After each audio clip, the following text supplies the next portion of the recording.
شروع اللہ کا نام لے کر جو بڑا مہربان نہایت رحم والا ہے۔ میں روز قیامت کی قسم کھاتا ہوں اور نفس لوامہ کی قسم کھاتا ہوں کہ سب لوگ اٹھا کر کھڑے کیے جائیں گے۔ کیا انسان یہ خیال کرتا ہے کہ ہم اس کی بکھری ہوئی ہڈیاں اکٹھی نہیں کریں گے؟ ضرور کریں گے، اور ہم اس بات پر قادر ہیں کہ اس کی پور پور درست کر دیں، مگر انسان چاہتا ہے کہ آئندہ بھی خود سری کرتا چلا جائے۔ پوچھتا ہے کہ قیامت کا دن کب ہوگا؟ سو جب آنکھیں چندھیا جائیں اور چاند گہنا جائے اور سورج اور چاند جمع کر دیے جائیں، اس دن انسان کہے گا کہ کہاں ہے بھاگنے کی جگہ؟ کہیں نہیں، کوئی جائے پناہ نہیں۔ اس روز تمہارے پروردگار ہی کے پاس تمہیں جا ٹھہرنا ہے۔ اس دن انسان کو جو عمل اس نے آگے بھیجے اور جو پیچھے چھوڑے ہوں گے سب بتا دیے جائیں گے۔ بلکہ انسان آپ اپنا گواہ ہے، اگرچہ عذر و معذرت کرتا رہے۔ اور اے پیغمبر صلی اللہ علیہ وآلہ وسلم، وحی کے پڑھنے کے لیے اپنی زبان کو تیز تیز حرکت نہ دیا کرو کہ اس کو جلد سیکھ لو۔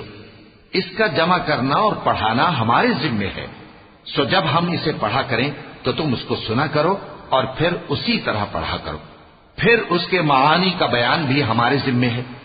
مگر لوگو، تم دنیا کو دوست رکھتے ہو اور آخرت کو چھوڑے دیتے ہو۔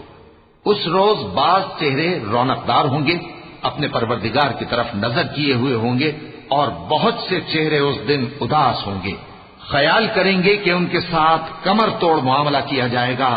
ہاں، جب جان گلے تک پہنچ جائے اور لوگ کہنے لگیں اس وقت کون جھاڑ پھونک کرنے والا ہے، اور اس جاں بلب نے سمجھا کہ اب جدائی کا وقت ہے اور پنڈلی سے پنڈلی لپٹ جائے، اس دن تجھ کو اپنے پروردگار کی طرف کھینچے چلے چلنا ہے۔